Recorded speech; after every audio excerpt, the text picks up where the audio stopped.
ဆရာအန်ဝါစိုးမိုးပြောသွားတဲ့တကြီးလို့လက်ခုပ်တီးခိုင်းတာတော့မဟုတ်ပါဘူးလက်ခုပ်လေးများများတီးရင်တော့ဟောပြောမဲ့ပုဂ္ဂိုလ်ကပြောပါတယ်ဗျာထပ်ပြီးတော့တည့်ကြပါဦးဗျာ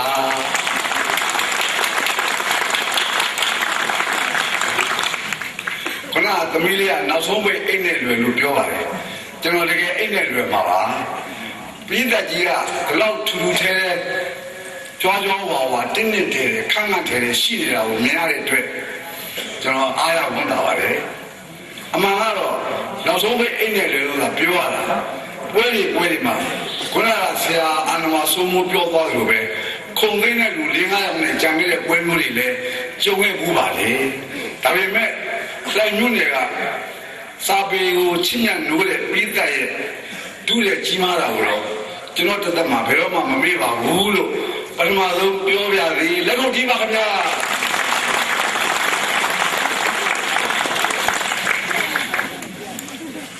ဒီနေ့ပွဲမှာပြည်သက်စီစကားရှိနေတဲ့တွေ့တော့ကျွန်တော်တော်ချင်တတ်ပါတယ်ကိုအနာဆုံးမအလှည့်လေးနဲ့လုပ်တယ်ဗျကျွန်တော်နောက်မှာတက္ကသိုလ်စိတ်ကြီးရှိပါတယ်ကျွန်တော်လည်းတိတ်ပြောလို့မဖြစ်ပါဘူးငါယူရဲ့ယူပါလားကျွန်တော်မကြခင်ညီဦးဆိုပါမယ်ခင်ဗျ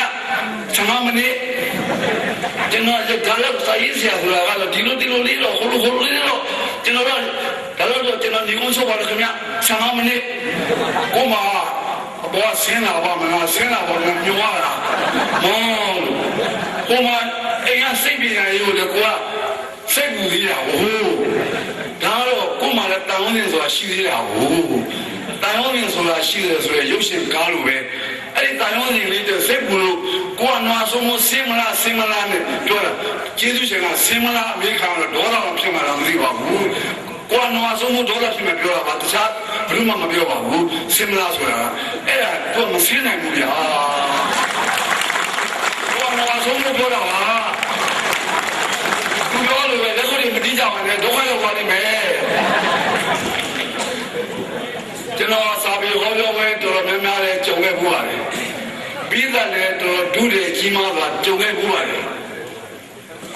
စာရေးဆရာအမျိုးသားစာပေပထမဆရာညိုဝင်းနဲ့1994ခုနှစ်က BBI စေရုံမှာဟောပြောပွဲကြုံခဲ့ပါတယ်ဒီပြင်ဆိုင်ကိုသွားပြီးဟောပြောတဲ့ခါကျတော့အမျိုးသားနည်းနဲ့ညီညွတ်နေတဲ့အတွက်အမျိုးသားရေးနဲ့ပတ်သက်တဲ့သမိုင်းမှတ်တမ်းလေးတွေကျွန်တော်ပြောပါတယ်ပြီးသက်ကြီးအောင်ဆောင်နေရတယ်ဗျာတပည့်လေးအောင်မှာတချို့တွေဆိုရင်ဒီကူထဲမှာမတ်တရပြီးတော့နားထောင်ကြတယ်အမျိုးသားစာပေပထမဆိုရကိုညုံဝင်းကလည်းအပြောကောင်းသူနောက်ကကျွန်တော်လည်းဆက်ပြောကောင်းအဲ့ဒီလိုပဲအခုလိုပဲပြီးသက်ကြီးကဒုရဲကြီးမားသွားတယ်ခိုင်ခိုင်မာရှိနေတော့ပွဲပြီးတဲ့ခါကျတော့စက်ရုံဘိုးကြီးနာမည်တော့မင်းနေပါပြီသူ့ကိုကျွန်တော်ကျင်းတင်အောင်ပြောပါတယ်ဘိုးကြီးရဲ့လို့ဘိုးကြီးတို့ဒီပင်စက်ရုံကစာပေကိုရှင်းရနိုးတဲ့လူသမားတွေအမှုထမ်းတွေကျေးဇူးတင်ပါတယ်စာရဲကပြီးသားဟာခုလည်းတယောက်မှမရောက်ဘူးလားဆိုတော့ဘယ်ရောက်မလဲတဲ့ကျွန်တော်တကားကိုတော့ခါတာတော့လူရွက်ပြန်အခုဒီမှာတကားတော့ခါမထားပါဘူးတကားတော့ခါမထားပေမဲ့ပြီးသားရှိတာဝန်တာပါခင်ဗျာနောက်တနေ့ကျတော့ဆရာပကြီးစံတို့ဆရာလေးဦးမောင်ဆရာမောင်တိုင်းဆိုင်နဲ့တက်လို့စင်တင်၄ယောက်ကျွန်တော်တို့ဒါမျိုးရမိကြီးစမှာပေါ့ပြောပါတယ်အမှုရနေစာပေမဆွေလေးစာပေဝါဒနာပရှိလေးအခုလိုပဲတူးတယ်ကြီးမားပါတယ်ခင်ဗျာကျွန်တော်တော်တော်လေးအားရပါတယ်ကျွန်တော်ကအဲ့ဒီမှာတော့အောင်ဆန်းသူရဲ့တက်ချိုးကြောင်ပြောတော့အဲ့ဒါမှလည်းရှိတဲ့ဒေါ်ကြီးကြောက်ကလာပြောပါတယ်ဆရာစိတ်ကြီးတဲ့အောင်ဆန်းသူရကတက်ချိုးကဘိုက်မှာဦးလေးထွက်သွားတာကိုပြောပြတာကျမဖြစ်ရင်တတိချင်းတယ်ပဲနောက်ပြီးတော့မိမနဲ့ကိုတက်အောင်ပေါင်းခိုင်းတာလေကျင်းလိုက်တာကောင်းလိုက်တာသူကပြောကျွန်တော်လည်းပြန်ပြောတယ်အတော်ရဲ့လို့ကျွန်တော်လည်းကျင်းတတ်ပါလေလို့အတော်တို့တွေဟာဒီလောက်စာပေစိတ်ဓာတ်နဲ့နှိမ့်တဲ့တဏှာကြီးမှာဟောပြောပွဲကြီးကိုတူးတဲ့ဒီမားတော်နဲ့တယောက်မှထားမပြန်မဲနေနေတာကျွန်တော်ဘယ်လိုကျင်းမှမသိဘူးလား လူလေးရဲ့သိတဲ့အထင်မရှိပါနဲ့ဒီနေ့30နှစ်လာကထုတ်မှာပြီးတော့မထုတ်မှာအဲ့တော့ဒီနေ့ကလာကထုတ်တဲ့ရတဲ့မဟုတ်ပါအဲ့ဒီအတွက်ကျွန်တော်စိတ်ထဲမှာတော့ဒါပြီးသက်ကြီးအဖြစ်ရင်လှိုင်လို့လည်းပြီးသက်ကြီးအဖြစ်ရင်တကယ်ကိုခိုင်ခိုင်မာမာနဲ့တူတဲ့အင်အားကြီးမားသွားနဲ့စာပေချင်းမှန်လို့ရှိနေတယ်လို့ကျွန်တော်ညွှန်နေပါတယ်အတွေ့အကြုံလေးတစ်ခုပြောချင်သေးတယ်ခင်ဗျာ1983ခုနှစ်ကကျွန်တော်ရဲ့ဆရာစိတ်ခင်မောင်ကြီးရဲ့တက္ကသိုလ်အင်းမြစန္ဒာရဲ့မခင်သူဝင်းရဲ့အခုကွယ်လွန်သွားတဲ့ကျွန်တော်တို့ဟိုရင်းပေါ်ဘူဘတ်တော်ရဲ့ကျွန်တော်တို့နမောကိုစာပေဟောပဲသွားပါတယ်ကျွန်တော်ကဥဆောင်ပြီးသွားတာဆိုတော့အားလုံးကိုကျွန်တော်ကပဲပံ့ပိုးပြီးတော့အုပ်ချုပ်ပြီးတော့အုပ်ချုပ်တဲ့စကားမသုံးရတဲ့ပံ့ပိုးကိုညီပြီးတော့ကျွန်တော်ခေါ်သွားပါတယ်နမောမျိုးကိုရောက်တဲ့ခါကြတော့အထူးဆန်းတွေ့ရတယ်ခုနကကိုအန်ဝါဆိုးမပြောလို့ပဲသင်္ဘောကြီးနဲ့ကျိုးလာလို့ဘာတွေဟာအဲ့ဒီတိုင်းပဲဗျာတခါရဲလူပြီးတဲ့ဒုစရကြီးပဲတချင်းနေရလဲဆိုလို့တင်းတက်တယ်ဟိုတန်ကြက်တယ်ထိုးလို့ဖုံတော်ကြီးလို့တက်တော်ရှိတို့တွေရေချောင်းကြီးဟန်ကြတာလက်စားတော့တက်လို့စင်ကျွန်တော်စာပေဖွဲ့ကိုဝိဘုံနဲ့ကျူလာကိုတခါမကြုံဘူးရာဖုံတော်ကြီးလို့ပါညာဆိုကြတော့ကျွန်တော်ဆရာစိတ်ကမောင်ယူပြောပါတယ်ဆရာရဲ့လို့ဆရာကျွန်တော်ဆရာဖြစ်ပါတယ်လို့ဆရာတက်ဖို့အမြင်ထပ်ပြီးလို့ရှိရဆင်ပါလို့ဟိုမှာဘင်္ဂလီကျော်ကပန်းစည်းနဲ့ကြိုလိုက်မယ်လို့ကျွန်တော်ဒီကနီးချောင်းကတွေ့ရတယ်လို့ဟာကိုစိတ်နဲ့မဟုတ်ဘူးလေခင်ဗျအဖွဲကောင်းတော့ခင်ဗျဆင်းတယ်ခင်ဗျရှိရတက်ဖို့နဲ့ကဲဆရာအမိပြီးတော့ကျွန်တော်လည်းတက်ဖို့နဲ့ထပ်ပြီးတော့ရှိရဆင်းပါတယ်ခင်ဗျဒါပေမဲ့ဗျာအဲ့ဒီဘွဲကျွန်တော်တို့ကြိုတာမဟုတ်စံပြလို့သွားကြိုတာပါတဲ့အဲ့ဒါနဲ့အရှိလည်းကိုယ်ရုပ်ပေါ်တယ်ခင်ဗျာအဲ့ဒီလိုအတွေ့အကြုံတွေလည်းကျုံးဝဲဘူးပါလေခုနဆရာအန်ဝါဆိုးမိုးကမနေ့ကညကသူနဲ့ကျွန်တော်နဲ့တယ်လီဖုန်းပြောတော့သူကကျွန်တော်ပြောပါတယ်ဆရာစိတ်တည်းရေးတဲ့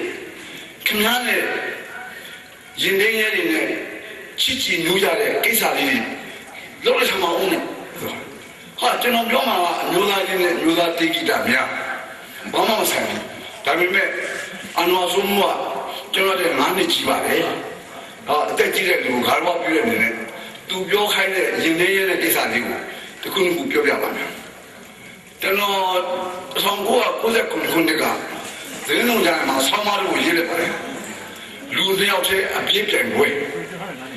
ရင်သိမ်းရဲကပထမတက်လို့စင်တွေကဒုတိယတခြားမဟုတ်ခင်ဗျာမြင်းကြားမကူလို့ဖမ်းခံလို့ကျွန်တော်ထွက်ပြေးရပါတယ်အဲ့ဒါဒီလိုခင်ဗျာအိမ်ကမမစိတ်မြင်ရရကိုပြရွက်ကလေးကိုတဲ့18လမ်းကဝယ်ခဲ့ပါဆိုဝယ်ပါတယ်ဝယ်ပြီးတဲ့ခါကျတော့ကော်ပီတုပ်လေးဝယ်ခဲ့ပါဦးနဲ့ကော်ပီတုပ်လေးဝယ်ပါတယ်ခင်ဗျတရုတ်နိုင်ငံလေးဝယ်ပါဦးနဲ့တန်လေးကတရုတ်နိုင်ငံလေးဝယ်ပါတယ်ခင်ဗျဝယ်ပြီးတော့လေကူးရောရင်ရင်းရဲ့ကားကဟိုဘက်ကဖြတ်ကူးလာတယ်ကျွန်တော်ကဟိုဘက်ကရောက်ခံနေတယ်ရင်ရင်းရဲ့ကားကရင်တင်းတယောက်ကနောက်ကပြေးလိုက်တာကျွန်တော်ပြေးရပါဗျာ18လမ်းကိုအဆဆုံးပြေးတာပြေးဘေးရလူရတယ်တော်တော်ဟိုတို့လည်းဇာနုကြီးပြောစမှာလေပြေးကျွန်တော်ပြေးစီရတရားအဲ့လိုကျွန်တော်လောက်ဖုန်းယူဖြစ်တယ်ပေါ့အဖုန်းလေးပေါ့ဗျာပြေး18လမ်းကိုအဆဆုံးပြေးတော့အဆုံးကြတော့ဖနက်ကမပါလာတော့ကျွန်တော်ရင်လေးကဖမ်းဆိုလိုက်အဖကြီးရတယ်ဘာလို့ပြေးလဲဟဲ့အောင်ရင်လေးရဲ့လက်ခံရင်မပြေးတဲ့လူရှိလားလို့အဟုတ်တယ်မရှိဘူးအဲ့ဒါနဲ့သူကကျွန်တော်ဒီလိုတက်ဆွဲခေါ်သွားတော့တခါလေဗျာအဲ့နော်လာတာရစကန်ရောက်သွားလာတာရစကန်ရောက်တော့ကျွန်တော်အချိန်မှာငွေ2ချက်ပဲကျန်ပါတယ်တစ်ချက်ကတော့ကျွန်တော်တို့ဘာသာကနေပြီးမှပတ်ပြီးတော့48ကောင်စီးဖို့နောက်တစ်ချက်ကတော့အင်းစိန်ကြီးသွားဖို့2ချက်ပဲပါတယ်ဟိုကဓာတ်ငွေတက်က200တက်လိုက်တယ်ဟာဒုက္ခပဲအချိန်မှာ2ချက်ပဲရှိတယ်အဲ့ကျွန်တော်ဘာမှမတတ်နိုင်ဘူး200မဆောင်ရင်ကျွန်တော်ဂုဏ်တည်းချီဟာဒုက္ခပဲအိမ်မပြောင်းတော့ဘူးအဲ့နဲ့ကျွန်တော်ဘာလို့လဲဆိုကြတော့ရင်းနှီးကိုပြောတယ်ညီလေးရဲ့လို့ငါလက်ပတ်နေခဏထားခဲ့မယ်ကွာလို့ဒီမှာခဏထားပြီးတော့ငါ ပတ်သက်သွားဆိုင်ပြန်လာခဲ့ပါမယ်လို့ဆိုတော့ပေါ်လာတယ်အဲ့ဒါထားပြီးတော့အပေါ်နာရောက်တော့ပြောစရာကြီးတဲ့ခရမ်းနိုင်စက်သွားရလာကြည့်ပါဦးဟာကျွန်တော်ဖမ်းလာမဆက်ဘူးဗျာအဲ့လိုမိခါနဲ့ဆက်ရတာဘယ်နဲ့နိုင်ငံတော်စာရေးဆရာအမျိုးသားစာပေစုရစာရေးဆရာလက်မနိုင်စက်မတော်ကပတ်မလာဗျာဒါမျိုးလည်းကြုံခဲ့ရတယ်ဗျာအဲ့နဲ့ဘာပြီးတော့မိတ်ဆွေတယောက်ရှိကငိုချီပြီးမှပြန်ပြီးတော့နေရာနဲ့လက်မနိုင်လေးရွေးတစ်ချက်ကျွန်တော်ကဆောင်းမရေးချင်လို့မဟုတ်ပါဘူးရောင်မျိုးမှာရင်းရင်းနဲ့ဖမ်းတာကိုခွဲတန်းချပြီးဖမ်းခံရတဲ့ကောင်မဒီချိန်ကလာသာရဲစခန်းဒီချိန်ကဗဗေရန်ရဲစခန်းဒီချိန်ကကြောက်လာရဲစခန်းဒီချိန်ကတော့လမ်းတော်ရဲစခန်းဒီချိန်နောက်ဖမ်းခံအဲ့ဒီမှာကျွန်တော်အပြောဆုံးတော့ဗျာဗဗေရန်ရဲစခန်းမှာဗဗေရန်ရဲစခန်းမှာဖမ်းခံရအောင်ဗျာကျွန်တော်ကအတက်ရှိကိကြီးကြိုင်သွားဝင်တော့တရားသူကြီးမလေးဗျာနှခမ်းလေးရဲလို့ဒါဟာခေကချောနေတာဒါကျွန်တော်ဒီတက်တဲ့နဲ့လူအဲ့ဒီလိုရဲဖမ်းခါတာဒဏ်တက်ခါတာတခါမှမပြောဘူးဒီခါပြောလေဗျာသူကကျွန်တော်ကိုပြောတယ်ဦးလေးရစာရေးဆရာဖြစ်ပြီးတော့တဲ့ပြည်သူတွေကိုပညာပေးရမယ်လူကဘာဖြစ်လို့မြင်ကြအောင်ဘူးပဲနဲ့ဒီလိုဖြတ်ကူတာလေတဲ့နောင်ကိုဦးလေးရဲ့သတိထားပါဦးလေးရဲ့ချောချက်လဲပါလိမ့်မယ်တဲ့ပြီးရတာတဲ့သမီးရဲ့ကျေးဇူးတင်ပါတယ်ကိုအဲ့တဲ့တရားကြီးမှလည်းမမေးခဲ့ရဘူးဗျာကျွန်တော်စိတ်မကောင်းဘူးကဒီကျွန်တော်မိသွားစမှာသူအဲ့လိုလေးလည်းကြုံခဲ့ဘူးလေအဲ့ဆိုတာလေးကိုပြောရင်းနဲ့ကျွန်တော်ပြောမဲ့ခေါင်းစဉ်ကိုပြန်စားကြပါစို့ကျွန်တော်ပြောမဲ့ခေါင်းစဉ်ကမျိုးသားချင်းနဲ့မျိုးသားတိကျတာကျွန်တော်တို့လူငယ်တွေဟာကျွန်တော်နိုင်ငံဖြတ်သန်းခဲ့တဲ့ခရီးကိုအမှတ်တမဲ့နေတဲ့လူတွေရှိတယ်မသိကြိုးချင်နေကြတယ်လည်းရှိတယ်ရေးပြတာကိုမကြုံခဲ့တဲ့အတွက်လည်းဖြစ်တယ်အဲ့ဒီတော့ကျွန်တော်တို့နိုင်ငံကလူငယ်တွေဟာ20အစိတ်30တွေဟာမြန်မာနိုင်ငံရဲ့နေချက်ဆန်းကြီးနဲ့အမျိုးသားလူမျိုးတွေတက်ပွဲသမိုင်းအဲ့မသိကြစိတ်မကောင်းပါကျွန်တော်တို့တွေကဘယ်လိုလူတွေသိလားချက်ကောင်းစိတ်မခံတဲ့လူမျိုးအထီးမခံတဲ့လူမျိုးနေချက်သမားကိုထီးမတင်တဲ့လူမျိုးအဲ့ဒီလိုလူမျိုးဖြစ်ခဲ့ပါတယ်ဆိုတာကိုကျွန်တော်လူငယ်တွေမသိကြဘူးမိနေကြတယ်မသိကြဘူးအဲ့တော့ကျွန်တော်ကဒီနေရာမှာလူငယ်တွေကိုအမျိုးသားရင်းနဲ့အမျိုးသားတိဂိတာကိုပြောပြီးတော့တချင်းကလေးတွေတပုတ်တလေးနဲ့ဆိုပြပါမယ်ဝါရပိုင်းကျွန်တော်တို့လက်ဆိုနေပါလေကျွန်တော်နံပါတ်1ပြောပြပါမယ်1885ခုနှစ်မှာကျွန်တော်တို့ဒီဝဘရင်မြင်းမြပေါ်တော်မူတော့ပါတယ်ဒီဝဘရင်မြင်းမြမပါတော်မူခြင်းမပြုဘူးမှာကျွန်တော်တို့မင်းတို့မင်းတရားကြီးလက်ချက်မှာဘာတစ်ခုဖြစ်ခဲ့လဲဆိုတော့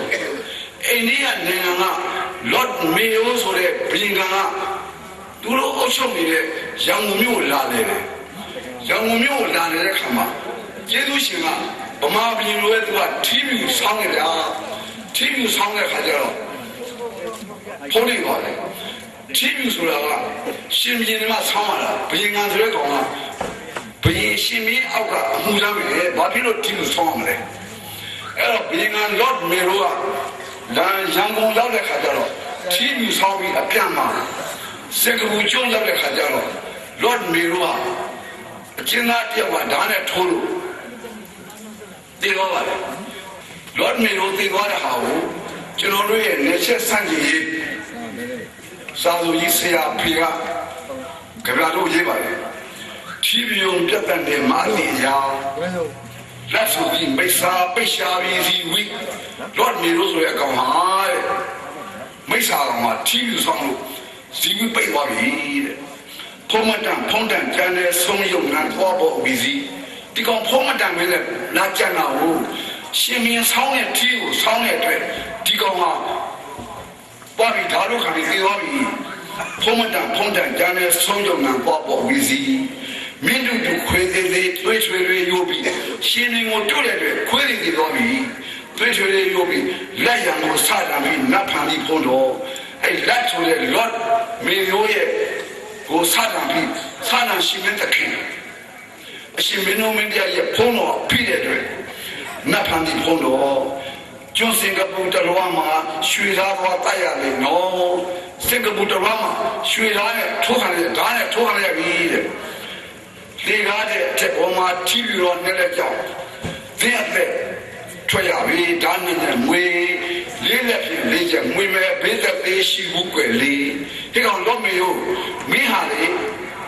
တီးပြီးနဲ့လက်ဆောင်လို့နှစ်ချက်ပဲမွေတာကွာတီးပြီးလေးလက်ဆောင်ရင်မင်းဟာလေးလက်ဓာတ်နဲ့လေးချက်ထိုးရကွာလို့နေချက်ဆန်းကြီးစာဆိုကြီးဆရာဖေကရေးသားခဲ့ပါလေအဲ့ဒီဆရာဖေဟာအနုပညာရေးရမှာအလွန်တောင်းဝန်ကြီးတဲ့ပုဂ္ဂိုလ်ဖြစ်ပါတယ်1885ခုနှစ်မှာဒီဝမင်းပါတော်မူသွားပါတယ်ဒီဝမင်းပါတော်မူသွားတဲ့ခါကျတော့ဆရာဖေကရင်တုမနာဖြစ်ပြီးတော့တိရကိုရေးလိုက်ပါတယ်သူတိရရဲ့အမိကသူတိရကိုဟိုအစကဘယ်လိုလဲခါကျတော့မြမာရီစီကံဖောက်လို့ထိနှံပြောက်ဖြစ်ပြီးဗမာရီစီကံဖောက်ဝင်ညာဘယ်လိုဖောက်တယ်ဒီဝမင်းမင်းနန်းတက်တဲ့ခါမှာမင်းမင်းသား560ကိုတပ်ပြလိုက်တယ်နမတဲ့နမနဲ့မြေကုန်းကနောင်ရေးတော်မှာအလွန်တတိရှိတဲ့ကနောင်မင်းသားကိုလည်းမြေကုန်းမင်းသားတပ်ပြလိုက်တယ်အဲ့ဒီလိုစီကံဖောက်ခဲ့တဲ့အတွက်အခုထင်းနှံပြောက်ပါပြီအဲ့ဒါကိုဆရာပေးရရေးတယ်ပါတယ်မြန်မာလေးစီကံဖောက်လို့ထင်းနှံပြောက်ဖြစ်ပြီးမင်းညာတော့ဒီမီလေညစ်ပလီလူမျိုးဟိုတို့တို့မျိုးတွေကညစ်အလူညစ်တဲ့လူမျိုးတွေဗျာတောင်းလို့ခုတော့အင်္ဂလိပ်တစ်ချက်မှာတို့တို့ရှိနေပါတော့ပါလားမြန်မာတွေစီကံဖောက်လို့ထင်းနှံပြောက်ဖြစ်ပြီးမင်းညာတော့ဒီမီလေညစ်ပလီလူမျိုးမိပြလို့ဖာရှောင်းတွေတဲ့ဂွာအောင်တွေခွေးပြပေါ်မျိုးအမိကိုလည်းဖြစ်တယ်အဖကိုလည်းဖြစ်တယ်မိပြလို့ဖာရှောင်းတွေတဲ့ဂွာအောင်တွေကျုပ်တို့ဂွာအောင်တွေခွေးပြီနေချရဲ့ကျုပ်ပြီနေချသမားရဲ့စိမနာကိုရောက်သွားပြီမိပြလို့ဖာရှောင်းတွေတဲ့ဂွာအောင်တွေခွေးပြပေါ်မျိုးမြမချင်းကြွားကြရာမာဓာပြပင်လူစိုးဗမာချင်းတော့ကြွားကြပြီးတော့ဓမြလိုပဲလူစိုးလိုပဲကြင်ကြံရတယ်ဓမ္မရဲ့ကြွားကြရာမာဓမြပင်လူစိုးကလားနေသူ့မေဆွဲတော့မလို့ပါခုမြေရှိုးပုံဆောင်ကလားဆိုကလပြူပြောတာကလပြူတွေကြတော့ခုမြေကိုဝင်ဆောတယ်လို့ဆင်ပြီးတော့ကြောက်လို့ရှောင်ပြရတယ်ကလားနေသူ့မေဆွဲတော့မလို့ပါခုမြေရှိုးပုံဆောင်ပြောရတဲ့အရာဆိုရင်ပြောင်းအောင်ရာလူကိုပြောင်းဖို့ရဗမာရဲ့လုံရကစီကဖောက်တဲ့လုံရကနေချက်ကျလို့ဘွားရောက်အောင်လုပ်လိုက်တဲ့လုံရကပြောရတဲ့ရာဆိုရင်ပြောင်းအောင်စားစင်တောင်ဥချလို့ပလူရပြေးကြခါကခွေးကိုပါစားစင်လို့လားစားခြင်းလို့ခေါ်တော့ပါစားခြင်းပလိကိုတော့မှဥချပြီးတော့ပြေးကြပြီးတော့ဒီ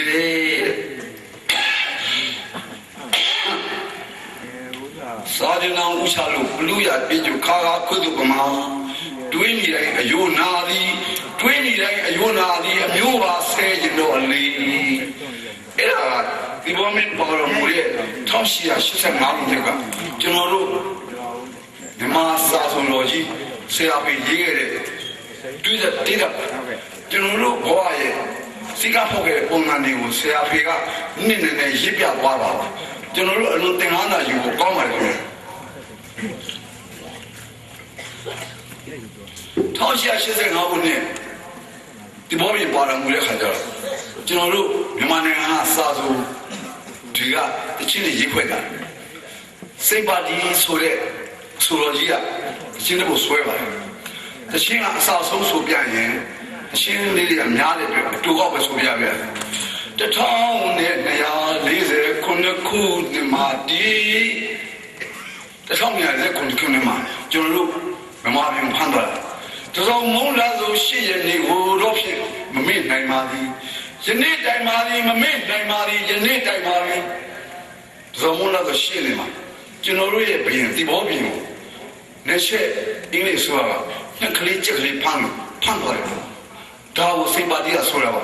1240ခုနှစ်မှာဒီ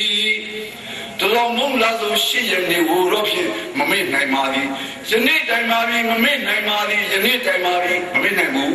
ဘာလို့မမေ့လဲ တို့တို့ကျွပြခဲ့တဲ့နေမလို့တို့ရှင်ရင်ပါဝိုင်းနေမလို့မမိနိုင်ဘူးရင်မြင့်ရှင်မောယူရင်သွားတော့လူရှင်များကြေရွယ်ရလို့ရင်ထဲငါပူကြီး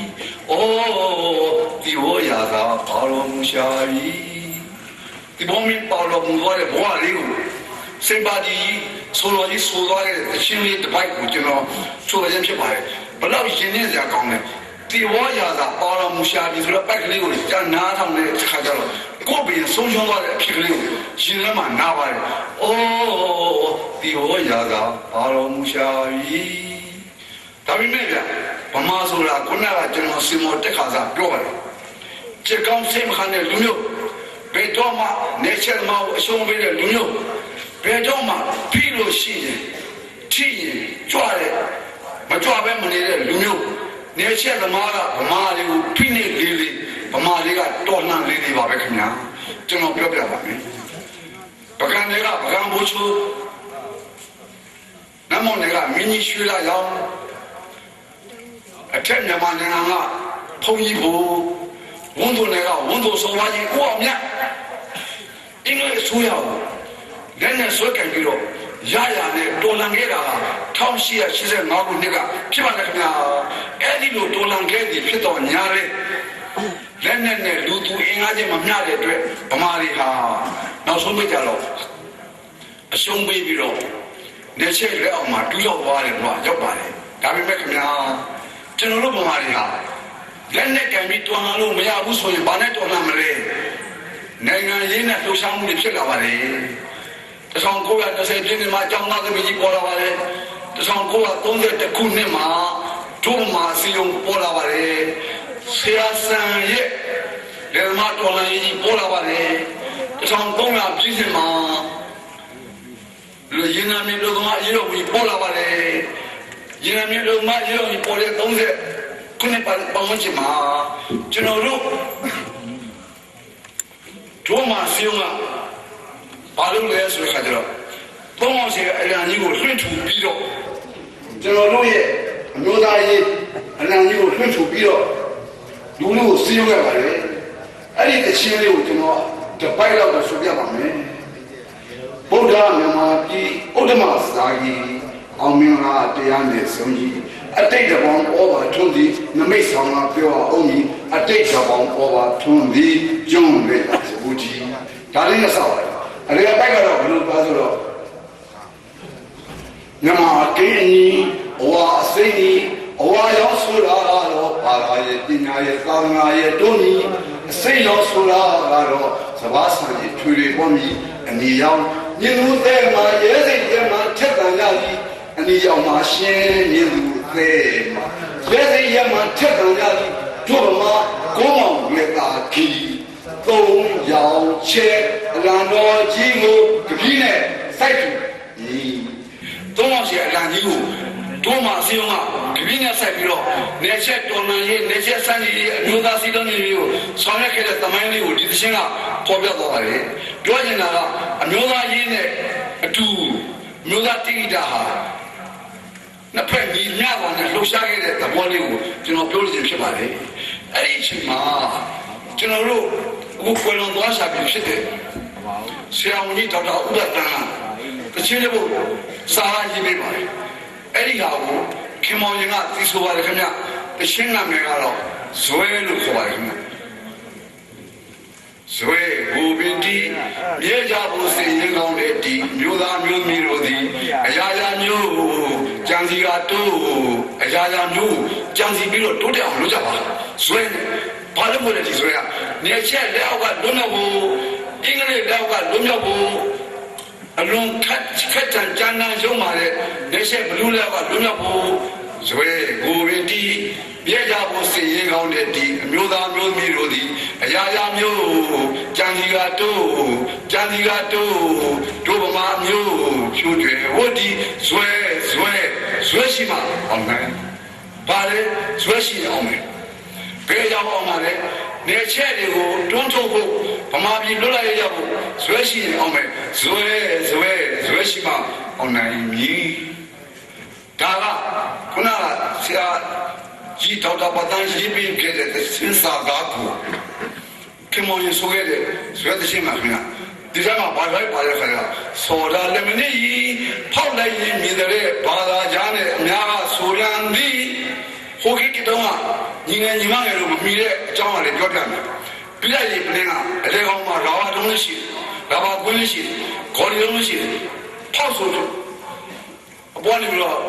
ဘူရင်းနဲ့ပြည့်ရှိဖောက်ဆိုထက်လာပြီးတော့အကြီးလေးကစူပွက်ကြတယ်ဒါပေမဲ့ပြန်ပြီးတော့အောက်ထံပြန်ကြသွားတယ်အဲ့ဒါကိုဆွဲတဲ့ချင်းနဲ့ပေါ်ပြနေတာစော်လာလည်းမနေဖောက်လိုက်ရင်မြည်တဲ့ဘာသာကြားနဲ့အများကဆိုရန်သည်ဒီလိုကိုပြောနေပြီကွာဗမာတွေဟာတလန်းသွားနေပဲခဏပဲစူပွက်ပြီးတော့နောက်တော့ပြန်ကြသွားတာပဲစော်လာလည်းမနေယူပဲစော်လာလည်းမနေဖောက်လိုက်ရင်မြည်တဲ့ဘာသာကြားနဲ့အများကဆိုရန်သည်အဲ့ဒါကြောင့်မခံရင်သည်စံတင်ကပြကြဆိုရဲ့ဗမာမှန်သမျှသူရတတ်ပြီးပြကြစေခြင်းသည်ဆွဲကိုပင်တီမြေကြဖို့စိတ်ရင်းကောင်းတဲ့ဒီမျိုးသားမျိုးမျိုးတို့သည်အဲ့ဒါဆွဲတဲ့ရှင်ကဒါတော့ပဲကျွန်တော်ပြပြပါမယ်နောက်တစ်ခုဒီရှင်လို့ကျွန်တော်တို့ရွှေညောင်ဆွဲခြင်းမရှိပါဘူးကိစ္စချင်းပါအဲ့ဒီရှင်ကလည်းကျွန်တော်တို့နေချက်လက်အောက်မှာကျွန်တော်တို့တွေပြပြဖို့မှောက်နေတဲ့ခါမှာဆရာဆန်တော်လာရေးလည်းပြီးသွားပြီမအောင်မြင်ဘူးထောင်တော့အပြည့်ရေတော်ဘုန်းကြီးလည်းပြီးသွားပြီမအောင်မြင်ဘူးထောင်မန္တလေးမှာအာရဏီစက္ကုညကြာဆုံးသွားပြီမအောင်မြင်ဘူးအဲ့ဒီခါမှာခုနကရွှေညောင်ဆိုခဲ့တဲ့အချင်းကမြန်မာလူအားပေးတာပါတို့မှာပြေဇာတာဆံကပွင့်လန်းလာခဲ့သည်ဖုံးတေဇာတာမျိုးတဲ့ဇာသူတွေနဲ့ညီမမေ့နိုင်သည်ခေတ်ဆန်းကြီးရောက်ပြီပါပြီဗမာတွေအားငယ်တဲ့ခေတ်ဆန်းကြီးရောက်တော့မယ်ငါတို့တွေလွတ်လပ်ရေးရတဲ့အချိန်ရောက်တော့မယ်တို့မှာပြေဇာတာဆံကပွင့်လန်းလာခဲ့သည်ဘုံတေဇာတဘာမျိုးတဲ့ဇာသူတွေနဲ့ညီမမေ့နိုင်သည်ခေတ်ဆန်းကြီးရောက်ပြီပါပြီခေတ်ဆန်းကြီးရောက်တော့မယ်ဗမာတွေရဲဘော်တို့ခေတ်ဆန်းကြီးလာပြီကွာဘယ်ခေတ်ဆန်းကြီးလဲနေချက်တော့ကလို့တဲ့ဘုံနဲ့ခေတ်ဆန်းကြီးရောက်တော့မယ်ကွာဒါကြောင့်မလို့မမေ့ကြနဲ့ငါတို့အတွက်အောင်မဲ့ခံလို့လေအမျိုးသမီးတွေညှိုးကြလာရသည်ကြိုးစားရှာကြသည်ကိုညီညာဝိုင်းတို့တိုင်းတို့ပြည်တာရစေဖို့ဒီအနှစ်နာခံလာမြမပြည်မကြပြီကဘာမစင်းဝင်ဖြစ်စေမည်တိုင်းပြည်ကျိုးတော်နှိုးစော်လိုက်ပါသည်တို့မှာပြည်သာသာဆန်းကပြန်လာခဲ့သည်တကောက်အဲ့တော့ကျွန်တော်တို့တွေကအဲ့ဒီလိုသေးသေးရှင်တွေခြားရမှာဘာဖြစ်လာဆိုတော့လူငယ်တွေကမျက်နှာပွင့်ချကြဖြစ်နေချက်ကိုငါတို့ဖြစ်တဲ့နည်းနဲ့လှုပ်ရှားမယ်ဖြစ်တဲ့နည်းနဲ့တွန်းလာမယ်ဖြစ်တဲ့နည်းနဲ့တွန်းလာမယ်ဖြစ်တဲ့နည်းနဲ့တိုက်ဆုံမယ်ဗမာပြည်ထဲမှာနေချက်ကလေးလုံးဝမရှိစေရဆိုစိတ်ကအများရှိတယ်အဲ့ဒီခါမှာနိုးတော်တဲ့သခင်မတွေအားရှိတယ်ပါအခုကိုယ်တော်သွားစားပြီးဖြစ်တဲ့သခင်နုကစာလာရေးပြီးတော့ကျွန်တော်တို့အစိုးရခင်မောင်ရဆိုတဲ့သခင်တို့ရှိပါတယ်ခင်ဗျာငကနေသရှင်မှာသူသရှင်ကဘာလဲဆိုတော့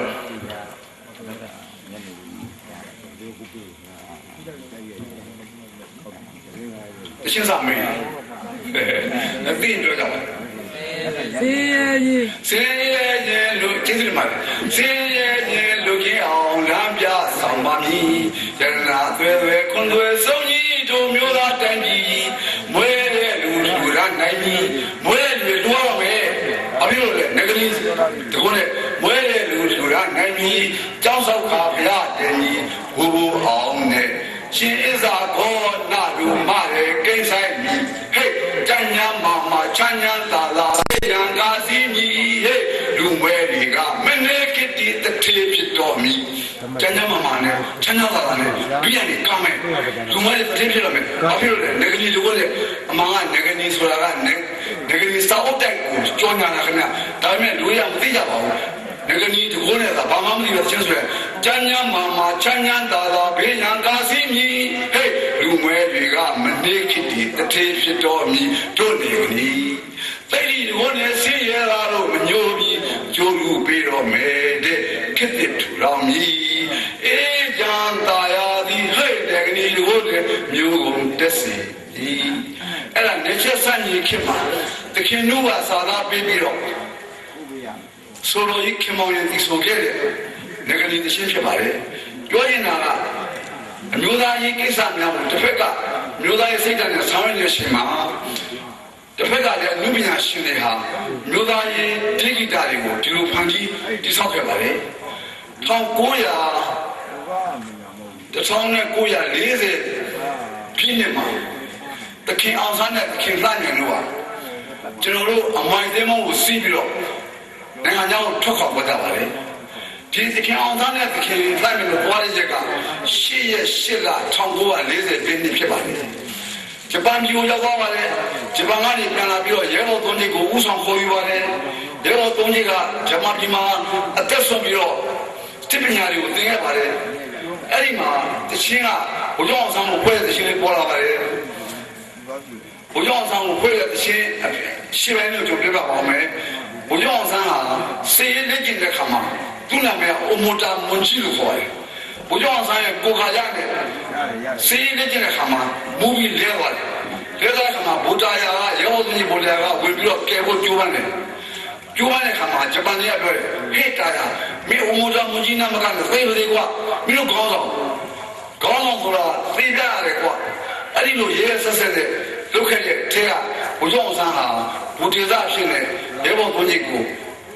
1940ခုနှစ်ဒီဇင်ဘာလ26ရက်နေ့မှာရိုးရနိုင်ငံဘန်ကောက်မြို့မှာတည်ဆောင်ခဲ့ပါတယ်အဲ့ဒီမှာတရှိလို့ဖြစ်လာပါတယ်မြမလွတ်လာရဲ့အတွက်တံတော်ဖွဲ့လို့ဂျပန်ပြည်မှာကွယ်တကယ်ပဲတဲ့နယ်လေးကစီးတဲ့ဒုက္ခခံငါကြံသေးတယ်ဘုရားဆန်းသင်လို့ဖြစ်တာမူးမိပြီးသေးသွားလဲသွားတယ်အတက်မရှိတော့ဘူးကဲမဲ့လူလာတယ်မကဲနဲ့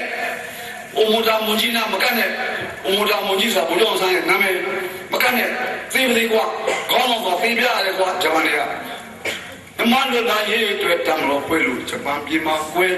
တကယ်ပဲတဲ့နယ်လေးကစီးတဲ့ဒုက္ခခံငါကြံသေးတယ်သူရဲ့ကောင်းနဲ့ဘုအောင်ဆန်းတို့အာသာနီတွေရဲ့ကျွန်တော်တို့မှာပြည်မိပါပေါင်းငါကွယ်မိပါလေဘုအောင်ဆန်းတို့လည်းမွေးပေးကြအခုခေတ်မှာမွေးနေနောက်ထပ်မွေးပါ2000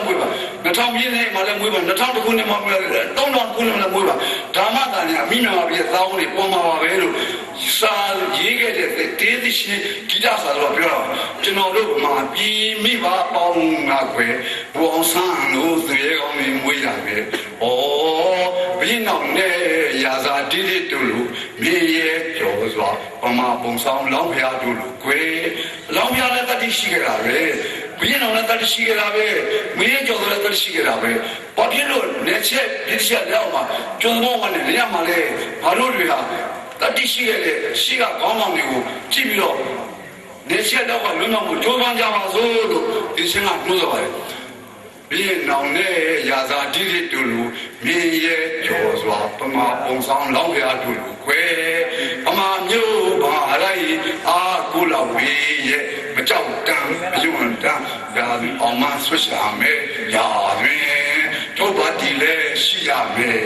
မောကွန်လဲထိုးလောက်တဲ့မြင့်မြတ်တဲ့ဘူအောင်ဆန်းရဲ့တိုင်းပြည်ကျိုးစွန်ခဲ့တယ်မြာသာနီတွေလွတ်လပ်ဖို့အရေးကျွန်းတွင်မှာကဲတို့မှာလေစိုးမိုးမျိုးရရှာလို့တို့မှာလေကိုယ်နိုင်ငံကိုကိုချိုးဖို့ညွန်နေတော့မှအောင်ဆန်းပေါ်လာတယ်တို့မှာလေကိုယ်နိုင်ငံမှာကိုဘီကိုထီကိုနန်ကိုသမဒန်နဲ့အုပ်ချုပ်ဖို့ညွန်တော့မှအောင်ဆန်းပေါ်လာတယ်တို့မှာလေစိုးမိုးမျိုးရရှာလို့အော်လာတဲ့ဒီရှင်ကဘုရားအောင်ဆန်းကိုအမွန်တင်ပြီးဖြစ်သွားညာတယ်ဘုရားအောင်ဆန်းကိုမူတည်ပြီးတော့တိုင်းပြည်တွင်းမှာအောင်ဆန်းလူတွေများများပေါ်ထွက်ပါစေအောင်ဆန်းလူသေးအောင်တွေများများပေါ်ထွက်ပါစေအောင်ဆန်းကဲ့သို့တတိရှိသောရဲဘော်တွေများများပေါ်ထွက်ပါစေနေချက်ပြည်တိရှာကိုတော်လန်တက်ခဲ့ဖို့အတွက်အောင်ဆန်းကြီးများများမွေးပါစေလို့စီးရုံးလိုက်တဲ့ဖြစ်ဖြစ်ပါတယ်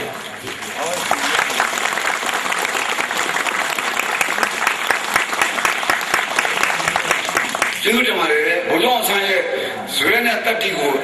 အသိမှတ်ပြတဲ့ရှင်းကိုလက်ခုပ်တီးပေးတဲ့အားလုံးကိုကျွန်တော်ကျေးဇူးတင်ပါတယ်အဲ့တော့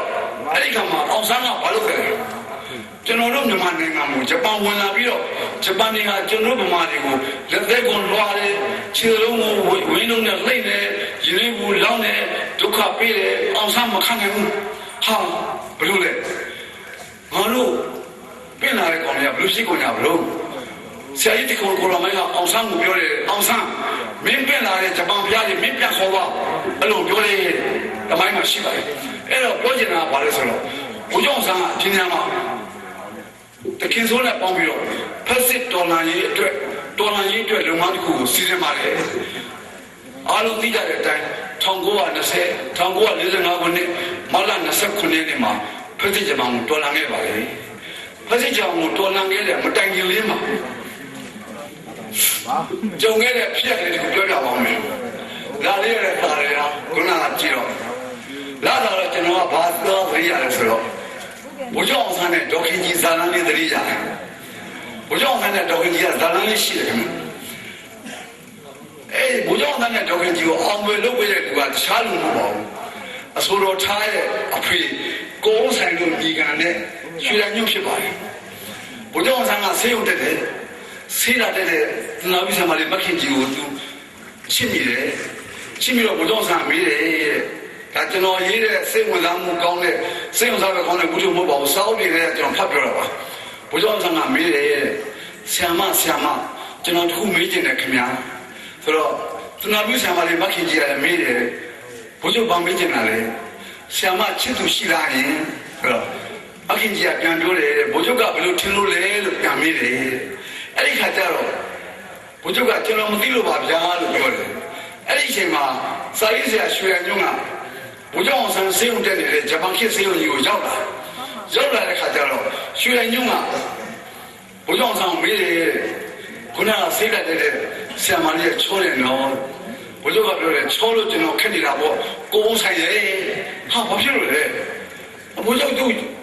ဘုကြောင့်သဘောကျလို့လားကျွန်တော်ချစ်နေတယ်ဗျာချစ်ကြောင်းပြောတယ်ပါလားဟာချစ်ကြောင်းပြောနေတာရည်သားရှိလားမေးတာတော့မဖြစ်ဘူးဗျာဒုက္ခဘုကြောင့်မပူနဲ့ညကြရင်သူနာပြုဆရာမတွေနဲ့လူနာတွေကိုဖြေပြောဖို့ကျွန်တော်ဆေးရုံကြီးအလဲကောင်ကွက်လက်မှာလာပြီးတော့တရောနဲ့အိတ်ခံမယ်ဘုရားလည်းဆင်းရဲဆုံးပေါ်လာလည်းသားလားဘုရားကလည်းလူနာဝဆိုကြီးနဲ့အပေါ်စင်းအောက်စင်းကြီးနဲ့ဆင်းလာတယ်အဲ့ဒီတရောလေးနဲ့ကုန်းဆိုင်ကမှလာပြီးတော့ထိုင်နေတယ်အဲ့ဒီမှာကုန်းဆိုင်ကတရောလေးနဲ့ချင်းဆိုလိုက်တယ်သူနာပြုဆရာမတွေမခင်ကြီးတို့သင်တန်းတော်များမခင်ကြီးတို့ကဘေးကဗရန်နာတွေမှာဝိုင်းကြည့်နေကြတယ်အရှင်းဘာဒီမှာဆိုလဲလို့အဲ့ဒီမှာဘုကြောင့်ဆန်းအတွက်ဆက်လာတဲ့ရှင်းလေးကိုကိုယ်ဆိုင်ကတရောနဲ့ထိုးလိုက်တယ်ဘီတော်ရာရောင်ကြီးထိန်လင်းတော်သည်ဘုံညို့ပြတ်တဲ့မိုးနမလီတရားကပူသည်ဆရာမဘိုးရဲ့သေးသေးချင်းပြီးအရှင်းတာအဲ့တော့သူကဘာထက်လာလဲဆိုတော့ဘီတော်ရာရောင်ကြီးထိန်လင်းတော်သည်ဘုံညို့ပြတ်တဲ့မိုးနမလီဘုကြောင့်အောင်ဆန်းချစ်တဲ့မိုးနမလီလေးကတော့ဗရဏကြည့်ပြီဘုံညို့ပြတ်တဲ့မိုးနမလီတရားကပူသည်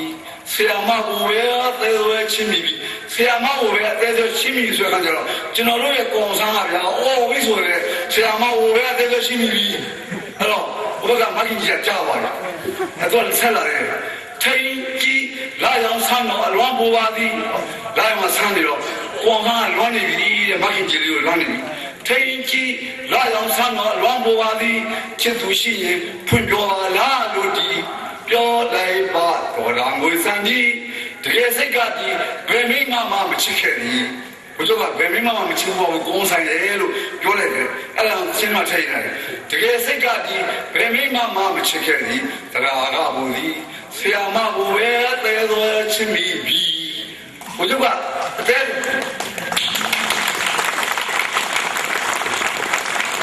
ကျွန်တော်တို့ခင်ဗျားတို့ချစ်တဲ့ဘုရားရဲ့ချစ်စလမ်းလေးကိုကြားရတော့ကျွန်တော်လည်းပြောရတာပီတိဖြစ်ပါလေဗျာအဲ့တော့နောက်တစ်နေ့ကျတော့မခင်ကြီးကဆေးတိုက်ကိုလာပြန်လို့ဘုရားရှိဘူးအဲ့တော့မခင်ကြီးကပြောတယ်ဘုရားညာဘုရားသရှင်ဆိုတာအတန်ကောင်းတာပဲအဲ့လိုလာပြီးဒါလားစအချစ်စလမ်းလေးကစလာတယ်လူငယ်လေးကတက်လာတယ်အဲ့တော့ဘုရားကမေးတယ်တဲ့ဒီမောင်တချင်းကိုအစားဆုံးနားထောင်လို့လားနားထောင်တော့ဘုရားရဲ့အဲ့ထဲမှာကျွန်တော်မေးထားတဲ့မိကုံးကိုဆရာမသိလားသိပါလေဘာပါလဲချစ်သူရှိရင်ဖွင့်ပြောပါလားလို့ဒီဆိုတာကျမကိုပြောရမို့လားဆရာမတော့တော်သားပဲကဲဆရာမပြောတော့လေသူနဲ့ချစ်သူရှိတယ်လို့ဘုရားကိုဘယ်လိုပြောဘယ်တော့ပြောဘူးလို့လေမရှိဘူးပေါ့ရှိပါဘူး မရှိရင်လည်းကျွန်တော်နဲ့ဆရာမနဲ့အိုးဘုချုပ်ကလည်းထွက်သွားတယ်အဲ့ဒါချစ်ချင်းမြတ်တာရဲ့စကျွန်တော်တို့အလုံးချင်းမြတ်လို့တဲ့ဘုချုပ်အောင်ဆန်းရဲ့မေတ္တာသာနာအစအဲ့တော့ထိန်ကြီးလာအောင်ဆန်းတော်အလွန်ပေါ်ပါသည်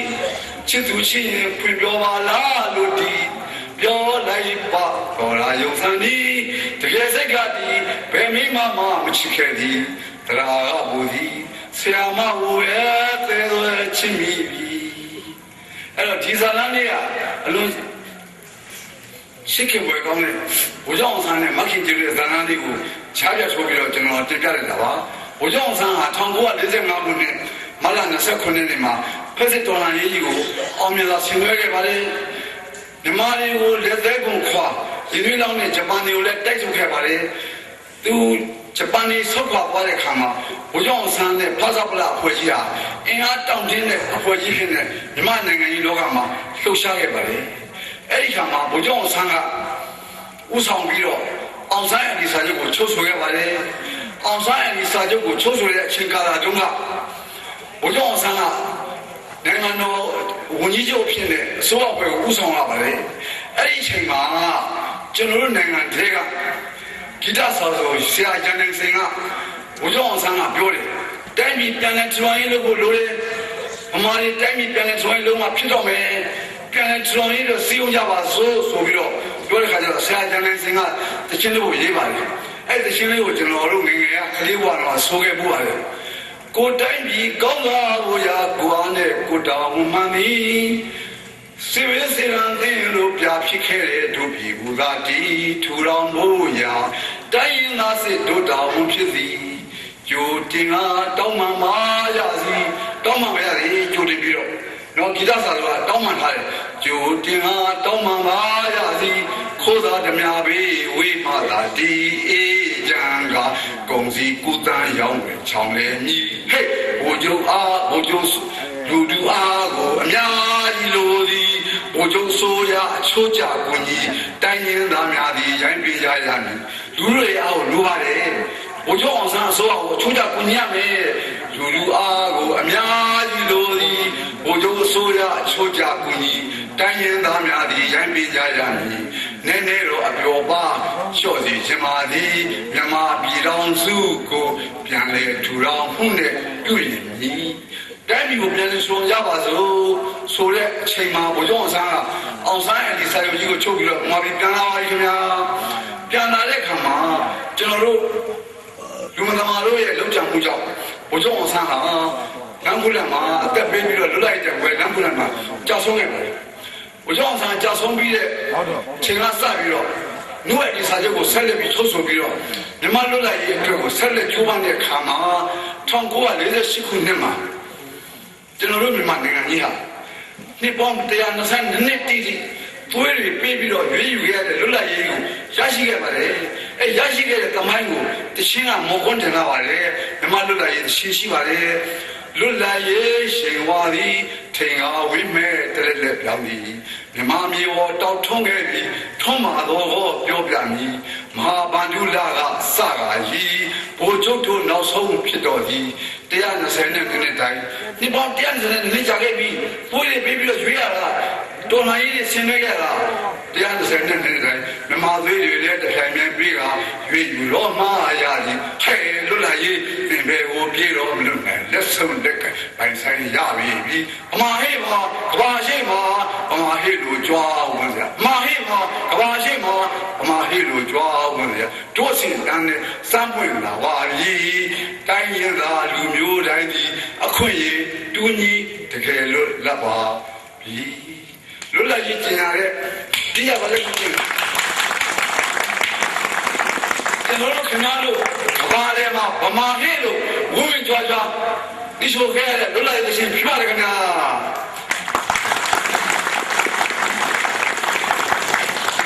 အဲ့ဒီရှင်ကိုကျွန်တော်ဒီဆိုရတဲ့ရှင်က1948အသက်73နှစ်အရွယ်ဖြစ်ပါတယ်အဲ့တော့ကျွန်တော်တို့ရဲ့လက်ချက်ဆန့်ကျင်တဲ့မြန်မာလွတ်လပ်ရေးတိုက်ပွဲသမိုင်းကိုအချင်းချင်းဖော်ပြခဲ့ပြပြီနောက်တစ်ခါလွတ်လပ်ရေးတိုက်ပွဲမှာပါဝင်ခဲ့တဲ့ဂီတစာသူတို့ရဲ့အလွန်တောင်းဝန်ချီခဲ့တဲ့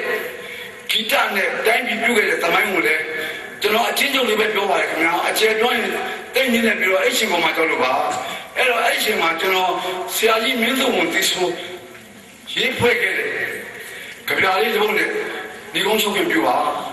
သူ့ကြပြလေးကတော့တပြင်းညိုသူဟောမှာလဲတပြင်းညိုငါကောင်းမှာလဲတပြင်းညိုတို့ပြမတို့မေကံမှာလဲတပြင်းညိုရွှေဘိုးပန်းရေကလမ်းတဲ့ပါကိုဘုခလေးမလေးကောင်းမှာလဲတပြင်းညိုနဲ့အမိကောင်းမှာလဲတပြင်းညိုနဲ့အတော့ကောင်းမှာလဲတပြင်းညိုနဲ့တပြင်းညိုကဘယ်တပြင်းညိုလဲရွှေဘိုးအောင်မြတ်ခွေးတဲ့တပြင်းညိုရွှေဘိုးဆိုတာအောင်မြင်လေအောင်မြတ်ခွေးတဲ့တပြင်းညိုအဲ့ဒီတပြင်းညိုကိုအားလုံးမင်္ဂလိတွေအတော်တွေအမတွေခေါင်းမှာပန်ထားတယ်သူဟောမှာတဲ့တပြင်းညိုငါဟောမှာတဲ့တပြင်းညိုရွှေဘိုးပန်းရေကလမ်းတဲ့ပါဘူးလာတော့မကွယ်ဘာမလျှော့လေးနဲ့လာတော့မကွယ်ရွှေဘိုးလေးကျိုးကသွေးမလျှော့ကြနဲ့ဘာမလျှော့မှာလဲတိုင်းပြည်ကြီးပွားတိုးတက်ဖို့မလျှော့ကြနဲ့တိုင်းပြည်ညီညွတ်ဖို့မလျှော့ကြနဲ့တိုင်းပြည်ကောင်းလာဖို့မလျှော့ကြနဲ့ကမ္ဘာတစ်ခွင်မှာဗမာဟဲ့လို့ကြောကြောဝင်းဝင်းရည်တည်နိုင်ဖို့ကြိုးစားမဲ့လုပ်ငန်းတွေရှိနေအားလုံးလုပ်ဖို့မလျှော့ကြနဲ့ဘာမလျှော့လေးနဲ့လာတော့မကွယ်ရွှေဘိုးလေးကျိုးကသွေးရွှေဘိုးဒီတော့မယ်နော်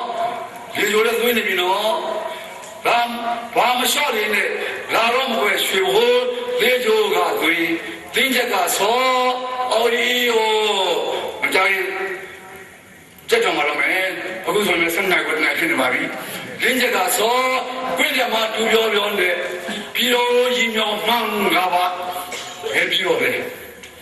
ရှင်းရှင်းပြောဘယ်ပြီးတော့လဲ